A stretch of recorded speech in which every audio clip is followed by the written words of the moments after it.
addition here at the GNA. And I need you to go all the way down the side of the building. Just go until you can't hear me no more. That's across the street. Yeah. Ouch! Ouch! Man, I love you. I love you. Aren't you glad Anne's here today? You know, I'm so glad Anne's Let's give her a big round of applause just for being here. No, remember that was Elias, not me. I'm taking notes. So, Jeff Nott. What can I say about Jeff Nott? Well, what can I not say about Jeff Nott? He's awesome. He's wonderful. He's a terrific action coach. Not only will he help you and give you business tips and coach you along the way, he's a great guy to become friends with.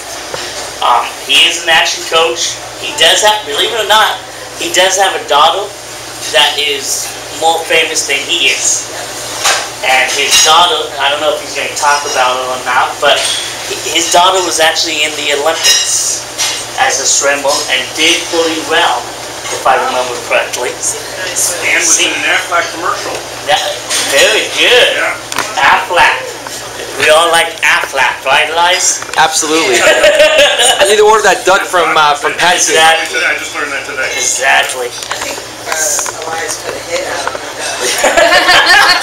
So On the Aflac duck? he does a great job. He supports you with all that he has. And like I said, if you like what he has to say today, book him for a one-on-one. Get his business card for him, because he's definitely going to be a guy that you will want to talk to you once a week, once a month, whatever's on your calendar. So why don't we get all nice and loud, because he's awesome. Oh, we forgot your hat today. He's also a genie when it comes to certain. You're killing him in anticipation, Eric. But why don't we give a nice hand clap to Jeff Nott? Okay, thank you very much. Appreciate that. I'll give you 20 later. So I do a little different here. As an action coach, I do workshops. We do things a little different. I want everybody to stand up a second here. And you've been sitting down for a few minutes. Some of you are in the middle of. But I just sat down. Oh no! Okay, why don't you reach up as high as you can? Okay, up. Lean to the left. And the other left, yes. The other left. And the right. I'm gonna stretch it. Okay, hands on the hips. Go back. Look at your neighbor behind you. And then, if you can't, try and hit those toes. Look at the zip code. Okay. Okay. There you go. Ahead and sit down. Great. Can I send you my dry cleaning bill?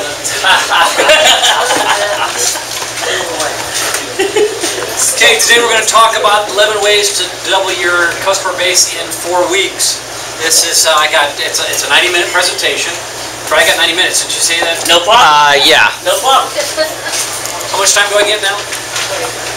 Seriously? Literally? 25. 30 minutes, yeah.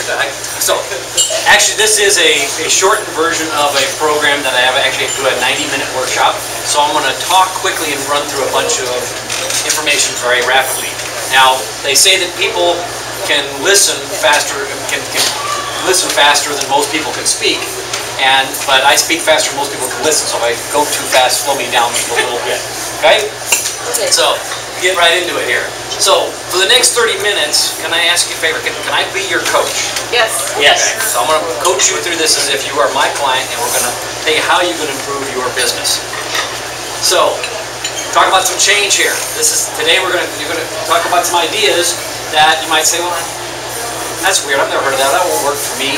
Some of these will not work for your business. I will say some programs, at least in their entirety, but everything will work your business in one form or another. But so we're going to talk about change. We're going to change how you do things. We're going to talk about some ideas that you never thought about before. So anytime you want to make change, certain things have to happen, and that's the formula right there. So you memorize that formula, you're all set. Okay? You want some more details on that? Yeah, I think so. Okay. First of all, the D times V plus F is greater than R. So the D is dissatisfaction. How dissatisfied are you with where you are? Vision. Can you see yourself in that position?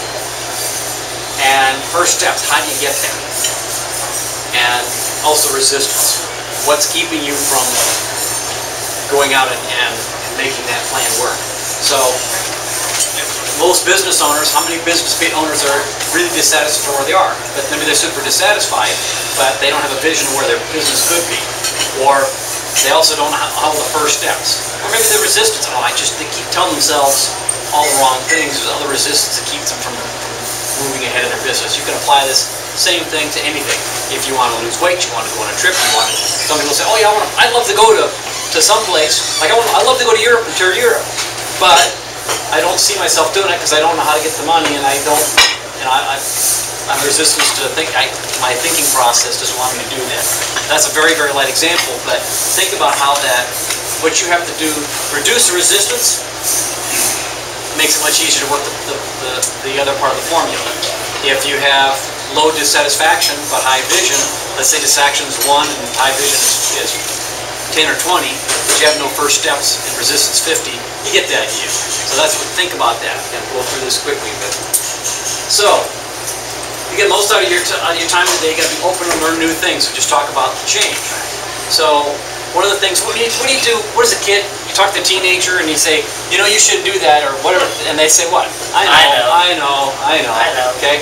Well, when I tell you that to you today, there's no I knows today. No I knows. Instead, change it to, isn't that interesting? Notice your body chemistry when you say, I know, versus, gee, isn't that interesting?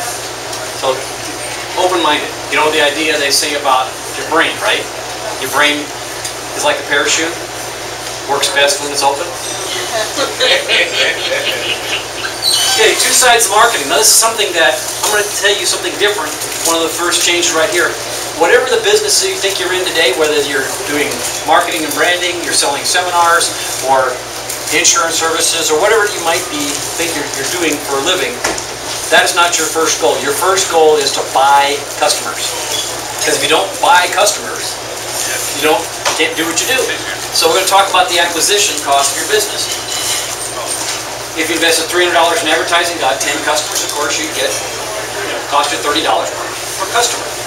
So the idea is, how can I buy customers cheaper? How can I reduce that cost? The other thing is, what's the lifetime value of those customers? If each of them spend $550 for 6 years, it's $3,300 to you. And the idea is, how do you increase the leverage of that? Because again, once you bought that customer, you get them coming back, how do you have to keep paying for them?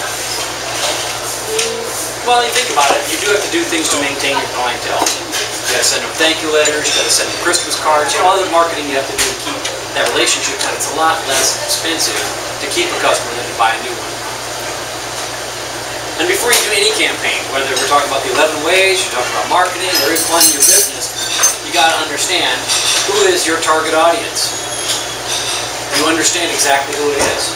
So one of the stories that I share frequently is the salon we work. This lady's hair salon.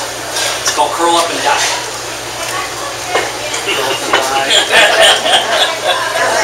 I tell corny jokes to kids, okay? And a friend of mine calls them Jeff Nott jokes. Because I'm full of them. Is that Len? So I'm talking to the lady about what works best for your business. Who are the clients you're looking for? And they say, well, anybody with hair. And I said, well, I guess I'm not a client then, am I? Yeah. Okay. So seriously though, let's talk about who is your ideal client. Who do you want to go after? Who's going to be the best customer for you? So we start looking at the numbers. First of all, their best clients were ladies that were 35 to 55. They were making in excess of their family household income was in excess of $150,000 a year. They lived in nice places such as Atherton, Hillsboro, Saratoga, Los Gatos, and they drove Beamers, Mercedes, Lexus, Cadillacs. They shopped in the nicer stores, Nordstrom and Tiffany's and World Market, all those wonderful places. And they read certain magazines like Architectural Digest or places like that. So now we know where they eat, where they hang out, where they most likely eat at the nicer restaurants. So how can we target those people? We know exactly what we need to do to get them where they are, what kind of offer we can make them. Now, speaking of offer, what is the offer you're going to make to get people in? the idea is target who you want to go after in any campaign. Even if it's existing customers, who guys here has some customers that they don't want to have anymore? Oh, Yeah. yeah, I'll be honest. You think about who you want to target, so we don't target those. We'll talk some more about that in a minute. So understand your target. So number one, customers. Let's go. Idea here is create raving fans. Now, you know what a raving fan is? You know the guy that's at the Green Bay Packers games? It's 27 degrees below zero. He's wearing a pair of shorts. He's half yellow and half green. No, he's not a raving fan. He's a raving lunatic. Okay? No, a raving fan is that client. Well, let me ask you, who here has gets their car repaired someplace they just love the mechanic? Okay? So, tell me about your mechanic. You like this guy? I've known Chris for over 20 years now. Okay. So, yeah. So, do you tell people about his business? Yeah. Does he pay you for that? Why are you doing it then? Because I get good service. Nobody else is going to pay me for Right. referrals. But, yeah, well, Not in a car. okay, but you like the service. You think he does a great job for Yeah. you, and you're happy to tell other people about it. If they said, oh, my car's broken, you'd say, oh, go see Chris. Yeah. You're a raving fan. So how do you make raving fans of your existing clientele? You do whatever it takes to make sure that they feel special. The more you make them feel special and you do service over and above the call of duty, they're going to recommend you to other people very easily. That's how you build business quickly. Because people, it doesn't take much for people to go out there and do things. So right now you think about what could you do for existing clients that would get them to just put that up an extra notch, that they're going to automatically start doing that for you. It could be the call after the service. How many people here have had their mechanic ever call them after they had the car repaired? Yeah, okay. Yeah. He's doing a great job. How many people would like the mechanic to call them up after they did the service, right? Yeah, that would be above and beyond. How much does it cost you to do something like that? Couple minutes with a time is $0.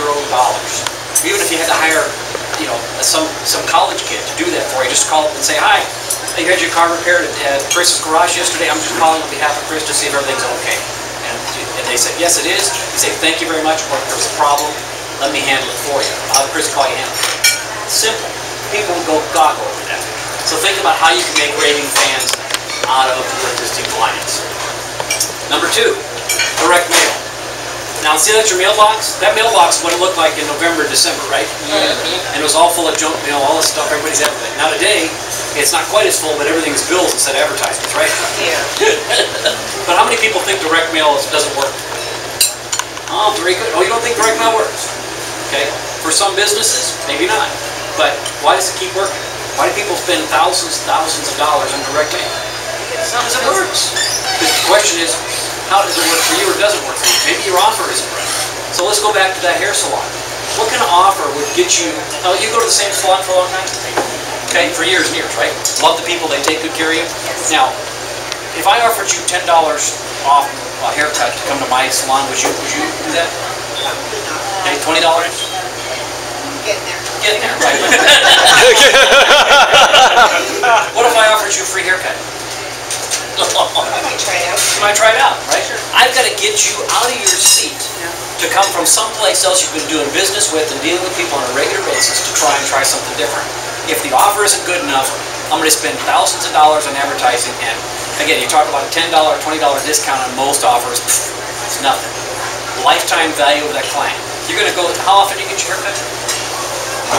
Every 3-4 months. Every 3-4 months, okay? Some people do it more often. Okay, if you went 3 months, let's say 3 months, so that's 4 times a year, okay? And if you spend, what's the average haircut?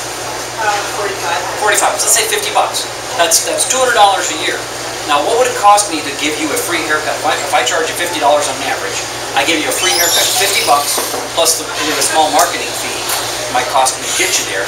But you buy a haircut at $200 for the rest of your life, and then on top of that, maybe you might come in and buy some other products, or offer, some other hair care products, or I offer a special deal once in a while, coloring, or I have another deal where someone comes in and does pedicures while you're waiting as an extra little spiff or something like that. You're going to buy more. So the lifetime value, that one-time purchase of you as a client is worth giving you the free haircut. So think about how you use that direct mail. The direct mail works really well. Again, it's target market. Okay? Now, anybody here fishermen? Anybody do fishing? Okay, what kind of fishing do you do? All kinds, anywhere. Okay, you go fishing for shark ever? One time, but... One time, okay. So let me ask you, so fishing for shark, you have to use special lures and you have to have heavy duty, everything, special equipment, right? Heavy duty, because Right. it fights Okay, really... so I'm going to give you all the heavy duty equipment. What you need to go for shark, we're going over here at Crystal Springs. No? What's wrong? It's not worth it. There's no sharks there. Yeah, right, okay. You can have all the right equipment, but if you go to the wrong place, or if you go to the right place without the right bait, you're not going to catch the audience. So that's what you got to think about in direct mail. The direct mail will work for you. And right now, those mailboxes aren't full of the same advertisements that were 2 months ago. So you stand out. Plus, the post office has a deal for like $1.25. You can actually mail a special custom piece of mail to specifically somebody. So you put out 1,000 pieces, $1,500, and you get a couple clients that are going to spend a few $100s from you every year. Something to think about. Okay, so direct mail does work for you. Number 3 is referral program. So now if Chris came to you and told you, listen, I've got a deal for you. We have this raffle for everybody who brings a referral client into me. I'm going to put you in the raffle for this 40-inch TV. Would you be interested in referring people to me? Would you go out and tell a few of your neighbors? I mean, you like our service already, right? Oh, yeah. But so I'm going to get you to ask you to share that with you. I'm going to give you a bunch of cards and go out and put your name on it, and when those people come in, we're going to put your name in the hat. Would you do that? Yeah. Okay? So a referral program is just taking your client, maybe they're not the raving fan, but we call an advocate. They're willing to tell other people about your business, but you've got to give them a little inducement. You know, that's called, some people call it, I'm bribing. No, you're just giving them a little motivation to say, listen, I'm asking you to help advertise for me. What does it cost you? Okay? I knew a store that actually had a deal where they were giving away a cruise. And phenomenal business. But they got a great deal on the cruise. Okay? So how do you do that to get the people in the store? So think about the referral programs. Cater to best clients. Now you see these people right here, they're happy looking clients. How about this guy in the corner? Everybody want that guy? No, thanks. Why not? He's got green money, right? And usually when the guy's screaming on the phone, what happens? Usually, a lot of times he's not. Now if you have a retail store, imagine that guy, he's not there on the phone, he's usually he's in line there creating a whole bunch of problems for the rest of the people. Okay? Get rid of those people.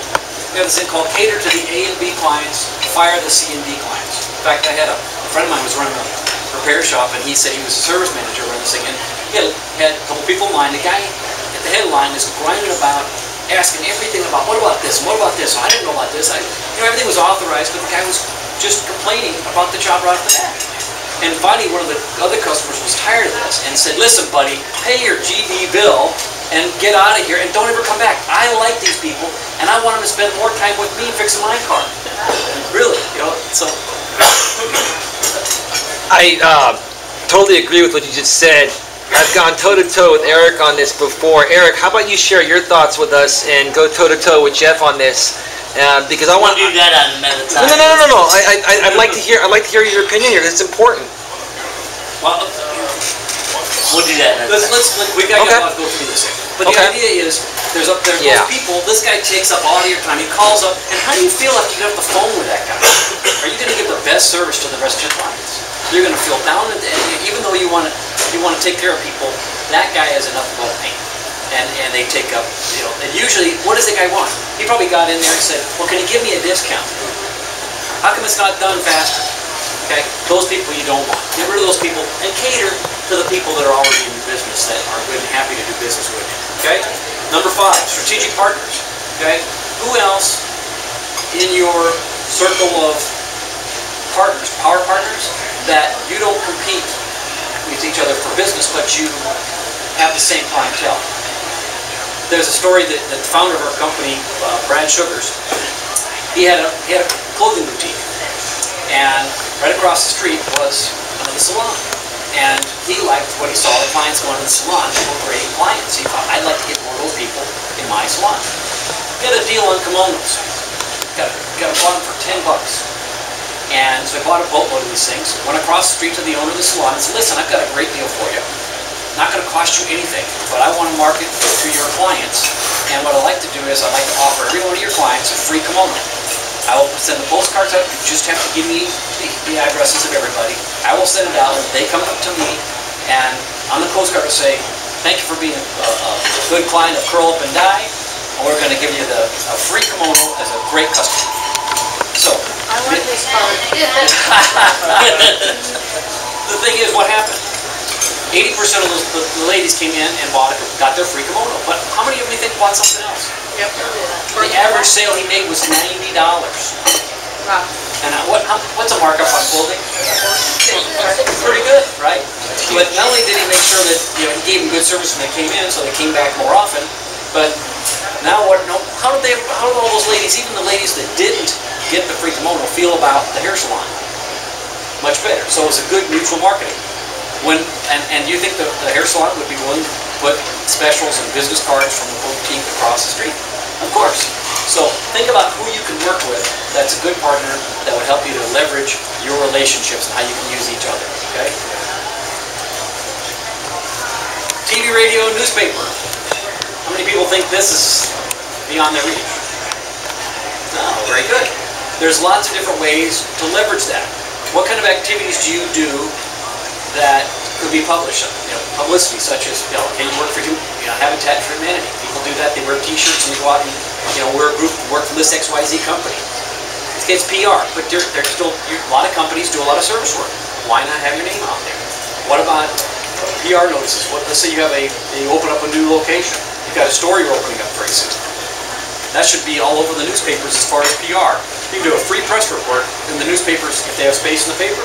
They'll put it in there. They'll also put it on their website. Look for ways to leverage it. If you all of a sudden promote somebody else, how many people have read the Business Journal, San Jose Business Journal, San Francisco Business Journal? Okay, they see the CEOs, or the new CFO, and they have these new people up there. Okay, so just say it's you and your partner in the business. Well, okay, so this month you're the CEO, and 2 months later your partner will be the CEO, and you just keep rotating every 3 months to get the. Hire a new CEO every month. That's hire a new CEO every month. But the idea is there's plenty of ways to leverage that. If you have any events, do you have an open house? Can you do a training event? Can you teach people about something? In the automotive repair business, it's one of my fortes, but one of the things we used to do was have a ladies' night. Ladies, car maintenance, understand what it takes to maintain your car. Even most ladies aren't going to do the work themselves, but they want to know more about the vehicle. What great PR, okay? Lots of different things you can do. How can you get that leveraged? And figure out what does the TV and radio want. They want exposure, they want newsworthy items, whatever it is you can do to get that and leverage that. And some of the little local newspapers, there's a lot of community newspapers that are pretty expensive to advertise. Look at the ads in there. There's lots of people that use it. Again, it comes down to making sure you have the right offer. If you do the 10% off, and figure out how you can get your customers to come in, or prospects to get in. Okay? Number 7, employee training. How many places you call up? You're going to call up the place and you hear this, "Hello? Is this on-the-spot cleaners?" "Yeah." Really? Why can't you train people to say, "Hi, this on-the-spot cleaners is just speaking. How can I help you today?" Or, "Yeah, we got a spot, 2 for 1, 2 spots for 1 price of 1 or something, cleaning today." Whatever it might be, but a nice greeting. Simple thing can make a huge difference in taking your customers take care of them. The other thing is, take care of your employees like you want them to take care of your customers. A lot of employers treat employees just as tools, and the employees don't treat the customers well because they're not treated well. The other thing is simple sales scripts. People say, "Oh, sales scripts." No, simple scripts. When you walk into the store and the salesman walks up to you and says, "Oh, can I help you?" What do you feel like? Like sometimes you feel like that's normal, but you feel comfortable. Like, this guy, "Well, I just want to shop around a little bit. I don't feel comfortable, right? You want to know you're going to sell me something right away, right? Okay. So instead, what if they said, "Oh, this is the first time you've been here before. Can I show you around the store? Can I give you a tour?" Oh, that's a little different. Okay, changes that. What kind of things can the employees do to treat the customers better? And there's such things as we hear things that there's a lot of shoppers in the world. Okay, why do people shop by price all the time? I mean, because they don't know what they don't know. Your shop, how many people here know everything about tires? Okay, so, but if you, I need a black tire for my car, I just need the round hoops, I'm going to call up and say, I need a tire for my car, what's the cheapest you got? And if the guy says, my cheapest is $49, you don't know if that's a good tire or not. So, Yeah. yeah. So the idea is, if you have a tire shop, you train the employee to ask the right questions. Say, well, what kind of car do you have? What? Let me ask you about your driving habits. How far are you driving all the time? You go in the snow? Are you packing it full of people? What is important? So you tell them the right thing, and they're more likely to buy from you. And again, that translates to more sales. And that goes to the next topic, is increasing the conversion rate. Now, the conversion rate means taking them from a suspect to a prospect to a customer. Again, if someone calls up and says, hey, I need a tire for my car and it's the cheapest thing, I got $49, well, you think maybe I'd call down the street and find somebody else who give it for $48? Okay? You lost the sale because you didn't handle it properly. Training your employees and understanding what it takes to get people to buy from you. Double your customer base in a hurry. The other thing is that we talked about the offer. If the offer isn't good enough, the conversion rate is going to drop. So you want to figure out, how can I get that customer to buy from me once they raise their hand and say, yep, I'm a prospect, I'm interested, tell me what it is. Answer on the phone. Lots of different things that all combine together to increase the conversion rate. One customer to many. Now, how often can a customer buy from you? So, businesses are different. If a customer buys from you only once a year, how can you get them to buy more often? The restaurants, I have several people I know in the restaurant business. The goal of the restaurant owner is, if someone comes in and sees me once a year, of course I want them to come in once a month. And if they come in here once a month, I want them to come in once a week. And if they're once a week, why can't I get them in here every day? And this friend of mine his family ran a restaurant in San Jose.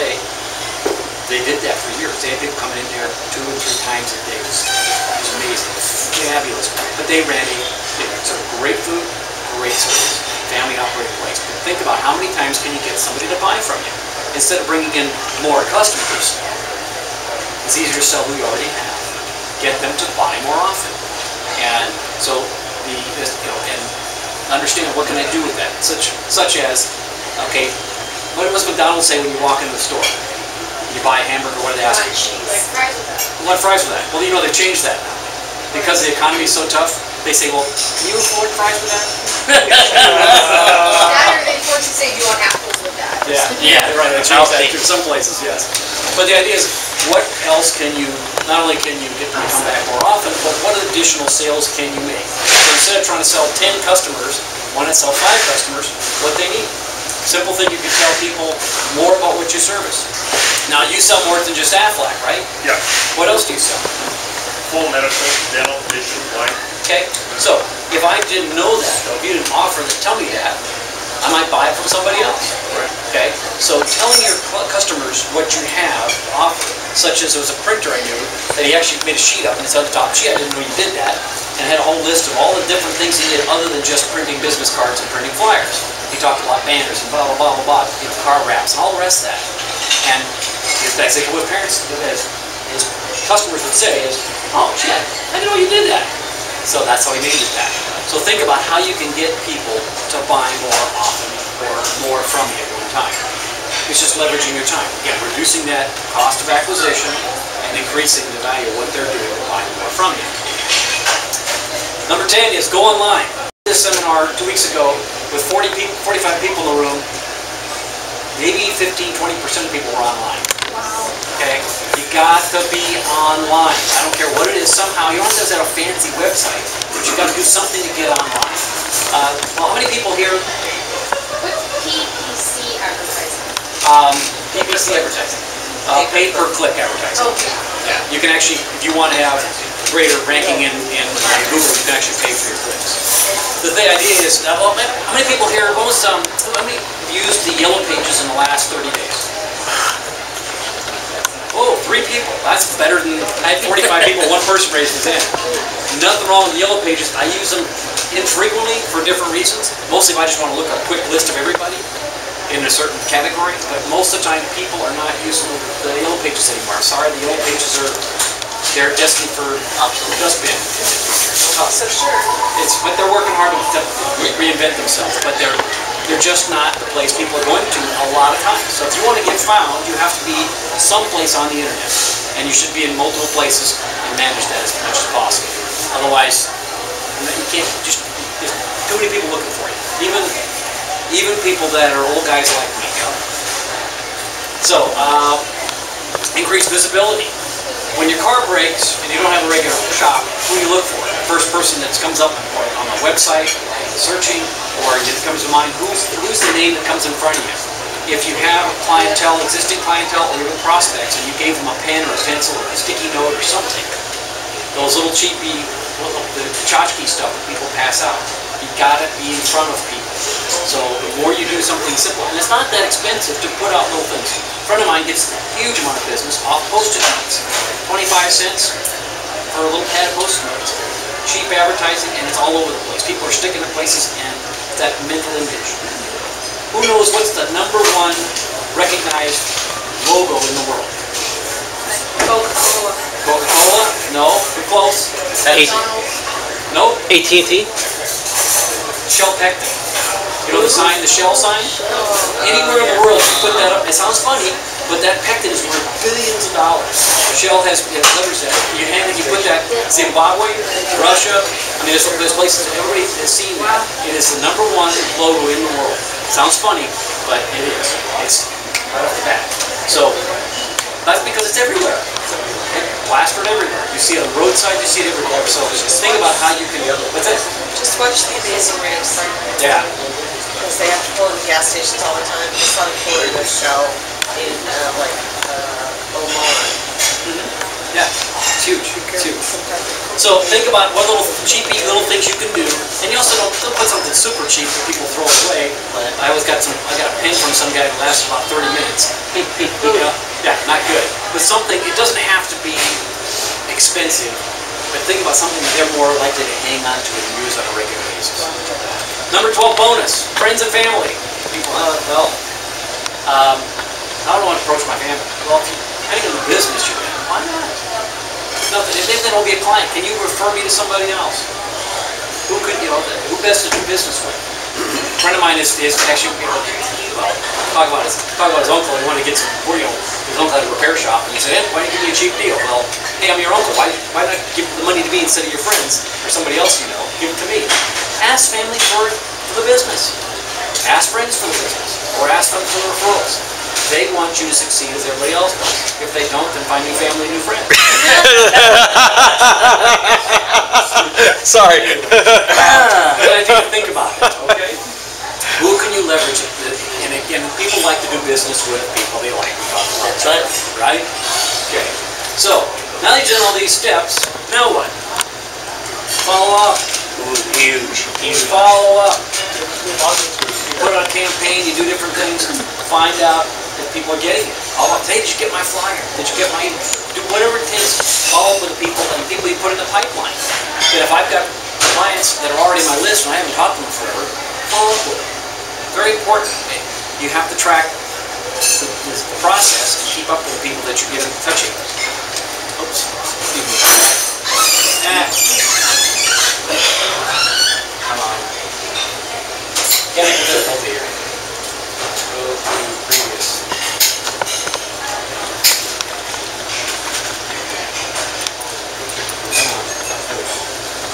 Measure and test. Everything you do, you should measure and test. If you make 30 phone calls, how many phone calls did people answer the phone? How many people that answered the phone did they say, yes, I'm interested? And out of those people that said, yes, I'm interested, finally bought from you. If you don't know those stats, you think, well, I'm making zillions of phone calls, I'm not getting anywhere. Or, again, who am I calling? If I'm calling people in the 95160 area code versus, or zip code versus the 95112, what zip code works better for me? What's the pitch I'm using? What's the offer I'm sending out? I had a client who was making advertisements in the Penny Pincher magazine, Penny Saver magazine. And I said, how's it working for you? So it's working great. So how much are you spending? I'm spending $2,000. $2,000 on this ad? I said, yeah, but it's working great. I'm getting all kinds of people in. You are? Oh yeah, I sold $6,000 worth of business last month. great, you're tracking it, good that you know what it is, but wait a minute, your profit margin is only 10%. You see how what's means? Well, what's 10% of 6,000? $600. So you spent $2,000 to get $600 of profit. Didn't track it too closely. Okay, and again, he's got the information, but he found out he needs to either change his offer, find the other crowd, do something different to make more money on that ad. Now, if he converts those people to ongoing clients, he might say, okay, they'll buy $6,000 next year, and the year after that, if they continue to buy that, and he doesn't buy them over again, it's really not so bad. But it's going to take how long? It's going to take several years to get that money back. Still track what you're using, where you're spending the money, what is working for you, what's not. If you don't know what you don't know, you can't fix what you don't know. Okay? 5 main areas you need to be monitored. This is we call it the five ways that you manage your business. All these numbers you have to know. Number of leads. What are you doing? I've got some, I'm going to pass out a white paper at the end so you have the notes, not this, but the whole written information's got more than what I share with you. But the number of leads. How many people can buy from you? So when you mail out 1,000 letters, how many are you going to get back? How many become the conversion rate? How many you get back? And they're buying from you. From that, you end up getting the number of customers you have. So if I put out 1,000 leads and I got a 25% conversion rate, I end up having 1,000. I have I got my numbers backwards. I get 250 customers. I got 250. Out of the transactions, how many times can they buy from me? Do they know what they can do? And the average dollar sale, how much are they buying? How can I get them to buy more from me? Or how can I just raise maybe I just raise my prices to increase the average sale. I had a client that hadn't raised his labor rate in 5 years. He was undercharging the market. And he'd say, yeah, but I don't want to lose customers. People love you, don't they? See, everybody loves me. They have great service. I said, well, people love you because you're cheaper than everybody else and you're giving them better service. Aren't you worth more? Yeah. So I said, well, just try this for 2 weeks. Raise your rate by $10 an hour.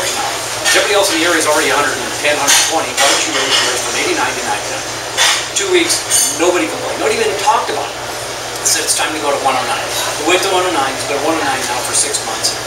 Improved his profit margin by 10%. No one's complaining at all. This gives great service. It was underpriced. So maybe it's as simple as raising your price. But how can you get them to buy more from you at average sale? That gives us the dollar total revenue. And the other part is I can make lots of money. I've got money guys. In fact, that one fellow I was working with, he was making $600,000 in sales. That's always got to be making good money. No, he lost $5,000 that year because he didn't manage the other part of his business. The expenses, he was paying too much for products. He was paying too much for his employees. He was paying too much for his rent. He was paying too much for everything else. Of course, that was based on the sales he was doing. So lots of things have to manage the other part. You can make lots of money in sales, but if you don't manage the bottom line when it comes to your expenses, or maybe you have to make more sales, one of the two, you got to understand that. If you understand these numbers, and it doesn't matter what kind of business you're in, I don't care if you're a manufacturing business, if you're a restaurant, if you are selling widgets, selling insurance, whatever it might be, you got to understand these numbers. You manage these numbers properly, you can be profitable. So 2 directions you can go. I'm going to apply all this information on my own, take it no problem, got it down, or instead you want to get mass results. Your options are coaching, business coaching. The idea with business coaching is someone that's going to come alongside you and help you get things done. How many people made resolutions this year? How many have already failed in making the resolutions? The average life of resolution is 21 days, folks, and we're what, it's the 24th already, so lots of them already gone, right? Yep. Okay. If you had a coach that was coaching on that, how much more likely are you to do that? Eric said that, I told you earlier, my daughter was an Olympic synchronized swimmer. Okay? Did she do it on her own? If she had a great coach that helped her get to that level, and yes, she was creative, she was hardworking, she had a lot of discipline, but the coach made sure she got things done. Think about the golf pros. A good golfer, if he's having a bad day, he doesn't go out and just buy a new golf club or a new set of golf clubs or new shoes. either finds a new coach or works with his coach more and figures, how do I manage myself? I can't see my own screen. I don't know how it works. He helps get that done. So think about an advocate that can help you get that done. And that's what business coaching. Business coaching is to teach you, work with you, to get the habits in place so that you end up doing it wrong. Once I get that golf swing down and it's working fine for me, I can do it over and over again because I've learned. But until that point, I need assistance to get that done. And that's what business coaching is all about. Because the idea is to give you more cash flow, more profit, more team. If you have a team, build your team up, and more free time. So what I offer all of you is a 90-minute business coaching strategy session. I'll sit down with you. I don't care if you want to be a customer or not. You want to I'll do that. Part of this, our credo, our cultural statement, Action Coach is, we want world abundance through business re-education. Most business owners get into business because of what? They did, right? And are most business owners great employers? No. Why not? Why are most business owners not good employers? Because they're going to have a business. That doesn't mean they can manage. Right. They don't manage people. Are they good bookkeepers? Nope. Rarely. Not necessarily. They're not good attorneys, unless they're an attorney. Well, an attorney's that's a good story too, but the idea is we all need to have people that are going to help us in certain weak areas of business. And that's what we do. That's, again, as a coach, help manage that with people, help them become better. We don't get the education. No school that says, okay, entrepreneur school. What does school become a business owner? I took business owner 101, 102, 103 in school, did I? Nope. I myself ran several service stations. Cost me a fortune, my education. So, anyway, that's as a coach, I'll give you that 90 minutes and figure out what you want to do with your business. Jim Rohn said, never wish your life was easier, wish that you were better. Work harder on your business than you would on yourself. So my coaching, I have predominantly do one-on-one coaching, but I also do group coaching. So based on that 90-minute consultation, I let you know what would be the best option for you. And one of the things I'll tell you about our one-on-one coaching program, which I just came back from a 4-day intensive with action coaches from around the Americas. Our average return on investment, for every dollar someone spends on coaching, we're returning back $7.50 to our clients. So it's a great investment, okay? That's not something you have to risk. There's no risk involved. Unless you don't do anything, that's the other thing. The other thing is our founder, Brad Sugars. You create a new future with every decision, every moment. And 5 years, where you be in 5 years, dependent on the people you associate with, books you read, and the actions you take. You can be with some great people, but if you don't read enough other things to learn to educate yourself, and if you don't take some action with all that, what's that edge? If you're not planning to get somewhere, you're bound to get there, right? I think that's the right edge. So with that, I thank you very much for the time. Any questions? I'm going to rip through that real quick. I appreciate you listening quickly. It was great. Thank you. People sell products that don't necessarily lend to having a quick repeat. A lot of service businesses don't have a lot of repeat, where their product doesn't have a lot of side other additional income. Well, let me give you some stories. The number one, everybody heard Joel Garibaldi? He was the #1 car salesman for years. He set world records in car sales out of Chicago. The average good car salesman will sell 8 cars a month. That's considered great. He would sell 30 to 35 cars a month, continually year in and year out. How many cars people buy on a regular basis? I bought a lot of cars over my years, but I'm not buying a car every week or every month or every year. Okay? What he did was, everybody that he sold the car to, first of all, they buy a car, it's a thank you letter, like the lady would get roses or something nice, and he would follow up with them. He wanted to know before they left when your birthday is, when's your anniversary, understand all that. He kept in contact with these people, and always doing that, calling people up every now and then, happy birthday, Merry Christmas, whatever it is. Now, do you think, how many people would refer people to him because he took such good care of them? Maybe you're selling something like cars or houses. I know some guys sell tons of houses because they keep falling. How many houses am I going to buy in my lifetime? So, I'd like to buy lots of them, but I don't have that much money, right? So you have to figure out how can I leverage, even if I can't sell you something frequently, I can leverage you from making a good referral partner. He had raving fans, not just advocates, he had raving fans. So you have to look at that. Again, insurance. There's only so much, I can only sell you so many policies in life, okay?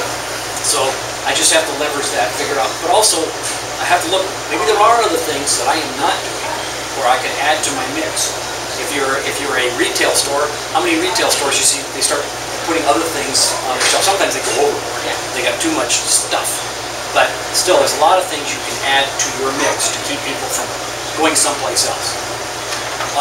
Automotive is one of the #1 businesses I work with because I was in there for so many years.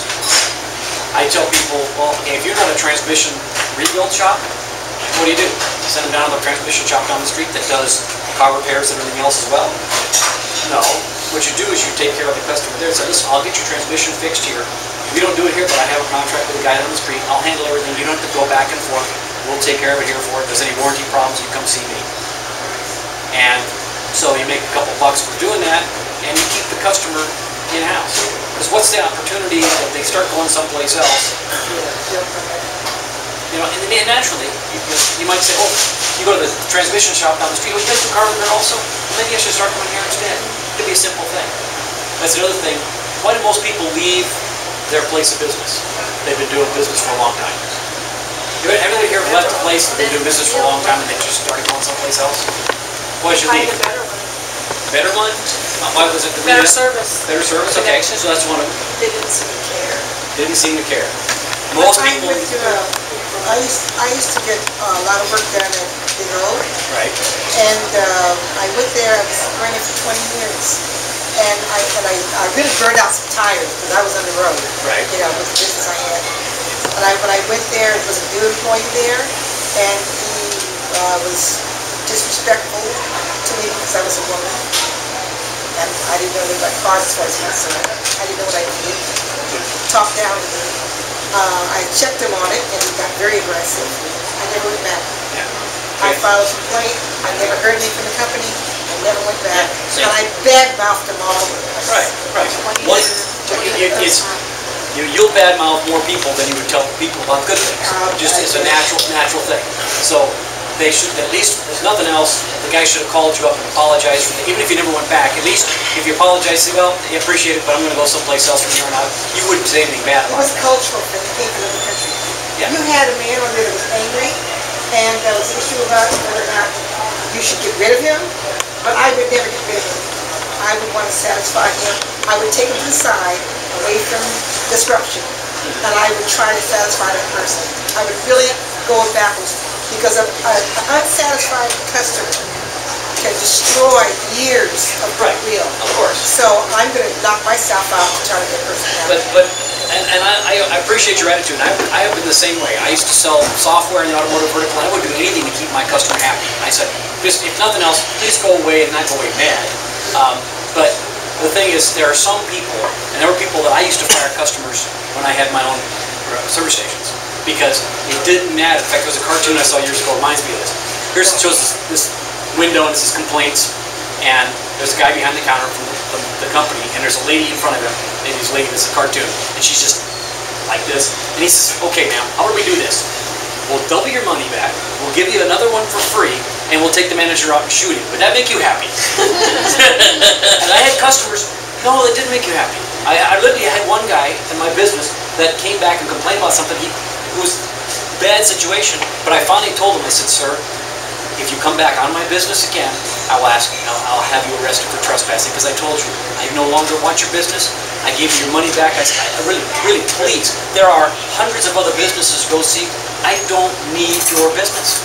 And so some people, I agree, but... I would never do that. I did business for 40 years. Well, and I had some outrageous, insane, mentally ill people coming in. Well, and that's fine. I'm just saying is, in my case, that guy took up 4 hours of my day, took away a lot of time from my clients. Literally, I had to throw him out and threaten him because he would not leave. So in those cases, now he was an F- customer. Okay, he was on the bottom of the list. But the thing is, you want to avoid those people in the first place, because usually those people are going to be cheaper. If you know, there's that guy that comes in and gets you, squeezes you for every dime, and you do the work, and he's still not happy with it, and you went, why did I do it in the first place? I knew I should not have even talked to him. I should have said, no, it's $500, sorry, I'm not dropping down to $250 like the guy down the street. Yeah, it's not worth your time. So I appreciate your feelings on that. I hated to do that with it. I mean, literally, it bothered me for days because of that situation. But in that case, the guy was so disruptive. He was disrupting my business, he was disrupting my clients, and it was a situation that I had to fire that guy. Only time I ever did it in my entire life. Oh yeah. So it's not, life is too short. And there's just some people you say, thank you very much. I'd recommend there is another place down the street that you might be happier by seeing them. Really, I would much, because if I can't please you, that's a matter of opinion, but it's rare that I ever had that happen. Like I say, that was the only time I ever threw somebody out and threatened legal action. I had a guy that came in who was so cheap, and his car was unsafe to drive. I said, sir, your car is unsafe to drive. I cannot allow myself or my employees to drive your car. You need to take it someplace else. Really, I mean, it took people's lives in their hand. So, but again, I get passionate on that. Okay, you have to look at who you want to do in your own business. I'm giving my recommendations on it. If I spend all my time trying to please that guy on the phone versus my people in line waiting to see me, I'll lose more customers than trying to salvage that one guy. But that's, again, you have to call your shots for your own business. So, how many more hours do I get? We're way over. We're at 52 minutes. Thank you very much for the time. If you want to talk to me afterwards, again, be glad to give you my 10 cents worth. Thank you. Thank you, Jeff.